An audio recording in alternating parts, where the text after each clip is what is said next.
போதி வணக்கம். நான் உங்கள் ஈரோடு உதயகுமார். இந்த 2024 அக்டோபர் மாதம் 9ஆம் தேதியிலிருந்து பிப்ரவரி 2025 4ஆம் தேதி வரை குரு பகவானுடைய வக்ர நிலை. இந்த குரு பகவானின் வக்ர நிலை ஒவ்வொரு ராசியினருக்கும் 12 ராசியினருக்கும் என்ன பலன் நடக்குதுங்கிறத ஒரு பொது குறிப்பாக ஆய்வு செய்வோம். பொதுவாக நாம் ஒவ்வொரு காணொளியிலும் சொல்லக்கூடிய பதிவு மீண்டும் ஒரு பதிவாக சொல்கிறேன்.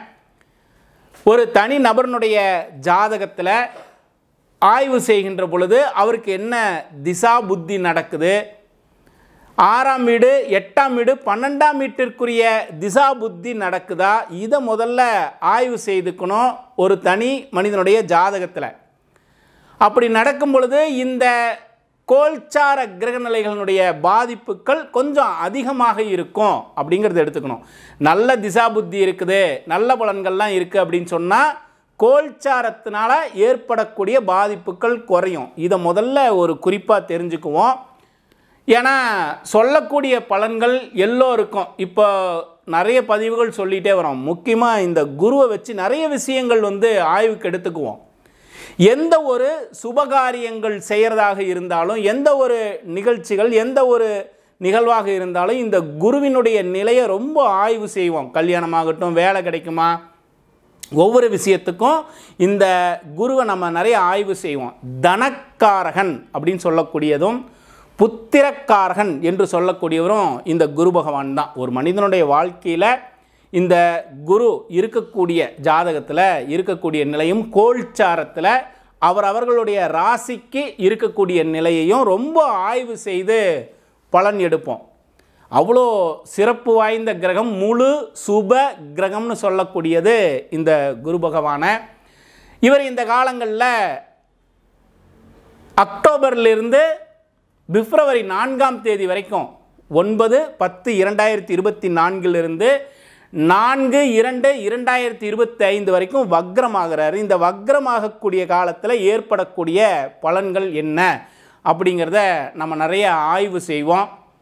ஒவ்வொருவருடைய ஜாதகத்தில் சிலருக்கு குரு பகவான் வக்ர நிலையில் இருப்பார். அதையெல்லாம் ஆய்வு செய்துக்கணும். யோக திசை நடக்குதா, அவயோக திசை நடக்குதாங்கிறதையும் ஆய்வு செய்துக்கணும். ஆகையினால ஒரு தனி மனிதனுடைய ஜாதகத்தை ஆய்வு செய்துக்கிட்டு இப்போ நாம் பேசக்கூடிய கோல்சார கிரகநிலைகளையும் நாம் சேர்த்து பலன் எடுத்துக்கணும். சொல்லக்கூடியது பொது பலன்கள் தான். ஒவ்வொரு ராசியினருக்கும் பொதுவான பலன்கள் சொன்னாலும் ஒரு மனிதனுடைய ஜாதகம் ரொம்ப ரொம்ப அவசியம். ரெண்டையும் இணைக்கின்ற பொழுது தான் நமக்கு ஒரு முழுமையான பலன்கள் தெரியும். இப்போ நம்ம பேசக்கூடியது ஒரு 30% வரைக்கும் இந்த கோல்சார பலனும் ஒரு பங்களிக்கும். அதற்காக இந்த குறிப்புகளெல்லாம் நம்ம நிறைய தொடர்ந்து பல குறிப்புகள் பேசிக்கிட்டே வரோம். ஒவ்வொரு ராசியினருக்கும் சொல்லிக்கிட்டே வரோம். ஒவ்வொரு குறிப்பிலையும் நாம் பேசக்கூடியது பொது பலனாக எடுக்கிறோம். ஏன்னா எத்தனை கோடி மக்கள் இருப்பாங்க, அதில் இந்த 12 ராசிக்குள்ளார தானே அத்தனை கோடி மக்களும் அடங்குவாங்க. இப்போ எல்லோருக்கும் ஒரே மாதிரியான பலனாக இருக்கும். அதை தான் ஜனனகால ஜாதகத்தையும் அந்த மனிதர் பிறந்திருக்கக்கூடிய ஜாதகத்தையும் எடுத்துட்டு கோல்சார கிரகநிலைகளை உள்ள ஆய்வு செய்து இரண்டையும் இணைக்கும் பொழுது தான் ஒவ்வொருவருக்கும் என்ன மாதிரி பலன்கள் இருக்குங்கிறத நாம் ஆய்வு செய்ய முடியும். இதெல்லாம் நிறைய விஷயங்கள் இருக்குது குறிப்பாக பேசுவதற்கு.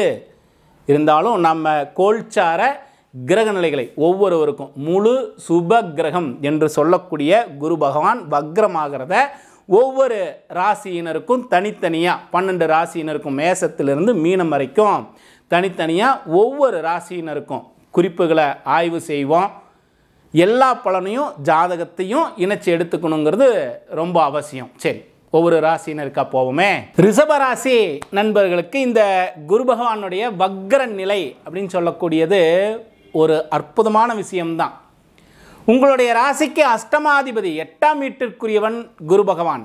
உங்களுடைய ஜென்ம ராசியில் நிற்கக்கூடிய குரு பகவான் உங்களுடைய ராசிக்கு 8க்குரியவர் அவர் தான்.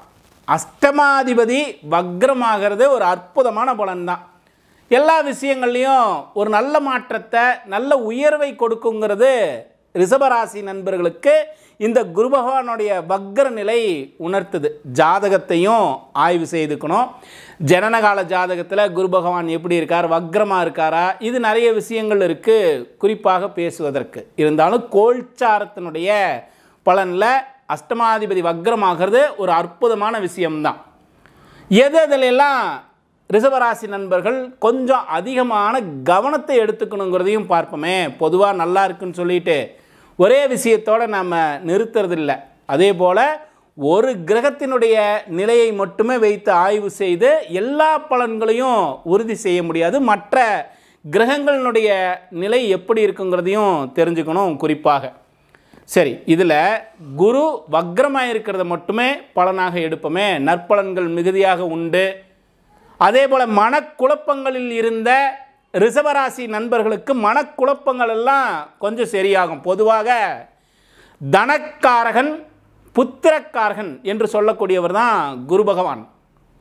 ஒருவருடைய தனஸ்தானம், பொருளாதாரம், தனத்தை சொல்லக்கூடியதும் அவர்களுடைய குழந்தைகளை சொல்லக்கூடியதும் இந்த குருன்ற கிரகத்தை வச்சு தான் கணிதமிடுறோம். இவர் ஒரு நல்ல பலனை கொடுக்குறார் அப்படின்னு சொன்னாலும், இல்லை குரு பகவானால் சரியில்லாத பலன்கள் ஏதாவது நடக்குதுன்னாலும் இந்த காரகத்துவத்தை ஒட்டி விஷயங்களை கொஞ்சம் அதிகமாக ஆய்வு செய்துக்கணும். பொருளாதார நிலையையும் அதே போல் குழந்தைகள் சார்ந்த விஷயத்தையும் கொஞ்சம் நல்லா ஆய்வு செய்துக்க வேண்டியது அவசியம். இந்த குருவினுடைய வக்ர காலத்தில் பொதுவாகவே குரு யாருக்காவது வக்ரமாகிறார், எல்லாருக்கும் வக்ரமாகிறார்னா பொருளாதாரத்தையும் குழந்தைகள் சார்ந்த விஷயத்திலையும் கொஞ்சம் அதிகமான கவனமாக இருங்கன்னு பொதுவான விஷயத்தை சொல்லுவோம். ஒவ்வொரு ராசியினருக்கும் எடுக்கும்போது இந்த அஷ்டமாதிபதியாக ரிஷபராசி நண்பர்களுக்கு வரதில் ஒரு நற்பலன் தான். இதனால் பெரிய அளவில் தீமையான பலன்கள் கிடையாது அப்படிங்கிறத முதல்ல தெரிஞ்சுக்குவோம். இருந்தாலும் கவனமாக இருக்க வேண்டிய விஷயம் அப்படின்னு சில விஷயங்கள்லாம் இருக்குது இல்லையா? கணவன் மனைவி கொஞ்சம் இணக்கமாக இருக்க வேண்டியது ரொம்ப அவசியம். கணவன் மனைவிக்குள்ளார கொஞ்சம் இணக்கம் அதிகமாக இருக்கணும். தேவையில்லாத கருத்து வேறுபாடுகளை உருவாக்கிக்கக்கூடாது. இந்த குரு பகவானுடைய வக்ர காலத்தில் தேவையில்லாத கருத்து வேறுபாடுகளை உருவாக்கிக்கிறது, மனச்சங்கடங்களை உருவாக்கிக்கிறது, இந்த மாதிரிலாம் சில விஷயங்கள் இருந்தால் நீங்கள் கொஞ்சம் விழிப்புணர்வோடு கையாள வேண்டிய விஷயம். குடும்பத்தில் இந்த கணவன் மனைவியினுடைய உறவுகள் ரொம்ப கவனமாக இருக்கணும். சின்ன பிரிவுகள் கூட ஏற்படாமல் பார்த்துக்க வேண்டியது ரொம்ப அவசியம். ஒரு விஷயம் இதை முதல்ல குறிப்பாக தெரிஞ்சுக்குவோம். ஏன்னா எதில் விழிப்புணர்வாக இருக்கணும்னு தெரிஞ்சுக்கிட்டா வருவ முன் அறிந்து கொண்டோன்னு வச்சுக்கோங்களேன், அதில் இருந்து ஒரு நல்ல ஒரு பாதுகாப்பான விஷயத்தை உருவாக்கிக்கலாம். கொஞ்சம் முன்கூட்டி யாரோ ஒருத்தர் அனுசரித்து போய்க்கலாம் இல்லையா? அதற்காக தான் இந்த கவனமாக இருக்க வேண்டிய விஷயத்தையெல்லாம் முன்கூட்டி சொல்லிக்கிட்டே வரோம். ஒவ்வொரு விஷயத்துலையும் எந்தெந்த விஷயத்தையெல்லாம் நம்ம சரியாக பயன்படுத்திக்கிட்டால் நமக்கு நன்மைகள் ஏற்படுங்கிறத தான் நம்ம ஒவ்வொரு காணொளியிலையும் பேசுகிறோம். இதில் கூட்டு தொழில் சார்ந்து யாராவது இருக்கிறாங்க, நண்பர்களோடு இணக்கமாக இருக்கக்கூடியவர்களுக்கும் இந்த காலகட்டங்களில் கொஞ்சம் கவனத்தை செலுத்த வேண்டியது அவசியம். நண்பர்களால் தேவையில்லாத ஒரு சின்ன சிக்கல்களையோ, கூட்டு தொழில் செய்கிறவங்களுக்கு தேவையில்லாத ஒரு சின்ன கருத்து வேறுபாடுகளெல்லாம் ஏற்படாமல் ரொம்ப விழிப்புணர்வாக இருக்க வேண்டிய காலம் இந்த குரு பகவான் வக்ரமாக இருக்கக்கூடிய காலத்தில். மனசில் எவ்வளோ குழப்பங்கள் இருந்தாலும் ஒரு தெளிவான ஒரு சூழ்நிலைக்கு வரக்கூடிய அமைப்பை ஏற்படுத்தினாலும் நம்முடைய கூட இருக்கக்கூடியவங்க, மனைவி நம்முடைய கூடவே இருக்கிறவங்க, நண்பர்கள் கூடவே இருக்கக்கூடியவங்க, தொழில் சார்ந்த விஷயத்தில் கூடவே இருக்கிறவங்க, இவர்களால் ஏதாவது பாதிப்புகள் ஏற்படாமல் இருக்கணுங்கிறதுக்காக தான் இந்த விழிப்புணர்வு சார்ந்த ஒரு குறிப்பை பேசுகிறோம். சரி, அதே போல் குழந்தைங்களுக்கு பெரிய அளவில் பாதிப்பை ஏற்படுத்த மாட்டார். முதல்ல அதை பார்த்துட்டோம். அந்த குருங்கிற கிரகம் புத்திரக்காரகன், தனக்காரகன், இப்படியெல்லாம் சொல்லக்கூடிய கிரகம் அஷ்டமாதிபதியாக வரதுனால பாதிப்புகளை ஏற்படுத்த மாட்டார்னு சொல்லியாச்சு. இருந்தாலும் குழந்தைங்களுடைய கல்விக்காக சின்ன சின்ன செலவுகள் செய்கிறதும், அதை சார்ந்த விஷயங்களுக்கு வெளியில் ஏதாவது ஒரு பெரிய முயற்சிகளை ஏற்படுத்துகிறதும், வெளிநாடு சார்ந்த கல்விக்கு முயற்சி பண்ணுறதெல்லாம் இந்த ரிஷபராசி நண்பர்களுக்கு கொஞ்சம் பலன்கள் கொடுப்பதற்கு வாய்ப்புகள் ரொம்ப அதிகம். கொஞ்சம் சின்ன சின்ன செலவுகள் ஏற்படும். இது ஒரு சுபமான செலவாகவே எடுத்துக்கலாம். இன்னும் குறிப்பாக கோவில் சார்ந்து, ஆன்மீகம் சார்ந்து ரிஷபராசி நண்பர்கள் யாராவது இருக்காங்க, இந்த கோவில் எல்லாம் அந்த கோவிலுக்கு நிர்வாகம் பண்ணுறவங்க இல்லை தலைமை தாங்கக்கூடியவங்க இந்த மாதிரி இருக்கக்கூடியவர்களெல்லாம் இந்த காலகட்டத்தில் குரு பகவான் வக்ரமாகக்கூடிய காலகட்டத்தில் கொஞ்சம் கவனமாக இருக்கணும். வேறு யாரையாவது முன்னிறுத்தி சுபகாரியங்களை கோவில் சார்ந்த விஷயங்களெல்லாம் செய்ய வச்சுட்டு நாம் கொஞ்சம் பின்னால் இருக்க வேண்டியது அவசியம். இல்லைன்னா தேவையில்லாத அவச்சொற்களை ஏற்படுத்திக்கிறதுக்கு ஒரு சின்ன வாய்ப்புகள் உண்டு. அதே போல் உங்களுடைய குரு, உங்களுடைய ஆசான், உங்களுடைய தந்தைன்னு சொல்லக்கூடிய ஸ்தானத்திலெல்லாம் கொஞ்சம் கவனத்தை செலுத்துங்க.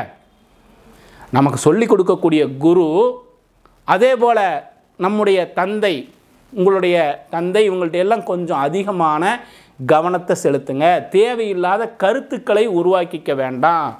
நிதித்துறை சார்ந்த வேலை, அதாவது பேங்கிங் சம்மந்தப்பட்டது, பொருளாதாரத்தை டெய்லியும் கையாளக்கூடியவர்கள், இந்த மாதிரி ஃபீல்டில் இருக்கக்கூடியவங்க கொஞ்சம் அதிகமான கவனத்தோடு இருக்க வேண்டியது அவசியம். ரிஷபராசி நண்பர்கள், இந்த குறிப்புகளை எல்லாம் நம்ம எதெல்லாம் விழிப்புணர்வாக இருக்கணுங்கிறதுக்காகவே சில விஷயங்கள் பேசிக்கிட்டே வரோம். இந்த ஸ்தானங்களிலெல்லாம், அதாவது கோவில் சார்ந்த விஷயம், ஃபினான்சியல் பணம் புழங்கக்கூடிய இடத்துல இருக்கக்கூடிய நபர்களுக்கு அதை சார்ந்த விஷயத்தில், அதே போல் கணவன் மனைவி உறவு, நண்பர்கள், கூட்டு தொழில், இதெல்லாம் கொஞ்சம் அதிக கவனத்தை செலுத்த வேண்டியது அவசியம். குறிப்பாக லாபங்கள் ஏற்படுது, ஒரு தொழில் செய்கிறோம், தொழில் ஏதாவது லாபங்கள் ஏற்படுது அப்படின்னாலும் அந்த லாபத்தை சரியாக பயன்படுத்திக்கணும். இல்லைன்னா ஒரு வகையில் செலவுகள் நடந்துக்கிட்டே இருக்கிற மாதிரி இருக்கும்.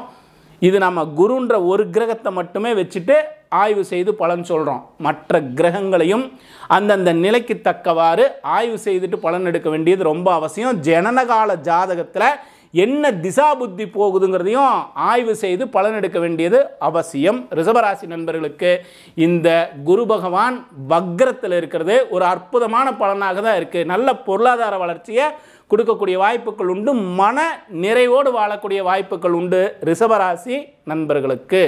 போதி மையத்தில் படிக்கக்கூடிய மாணவர்களுக்கு தாம்பூல பிரசன்னம், சொர்ண பிரசன்னம், சோழி பிரசன்னம் இதையெல்லாம் ஒரு பாடத்திட்டமாக நடத்துகிறோம். நம்மளுடைய போதி மையத்தில் நேரடி வகுப்பாகவும் ஆன்லைன் வகுப்பாகவும் பாடத்திட்டங்கள் இருக்குது. விருப்பம் இருக்கக்கூடிய மாணவர்கள் எங்களுடைய டிஸ்கிரிப்ஷனில், கீழே டிஸ்கிரிப்ஷனில் போதி மையத்தினுடைய வெப்சைட் அட்ரஸ் கொடுத்துருக்கேன், செக் பண்ணுங்கள். தொடர்ந்து பயிற்சி, இந்த பயிற்சியில் தியானம், சுவாச பயிற்சியையும் சேர்த்து தசமகா வித்யா பாடத்திட்டத்தையும் சேர்க்குறோம். விருப்பம் இருக்கக்கூடியவர்கள், படிக்க விருப்பம் இருக்கிறவங்க எங்களோட தொடர்பு கொள்ளலாம். தொடர்ந்து பயிற்சியின் பேரில் அற்புதமான பலன்கள் உண்டு. தொடர்ந்து பயிற்சி செய்வோமே. இன்னும் பல காணொளிகள், நேயர்களுடைய விழிப்புணர்வுக்காக பல பதிவுகள் தொடர்ந்து பேசுவோம். போதி வணக்கம்.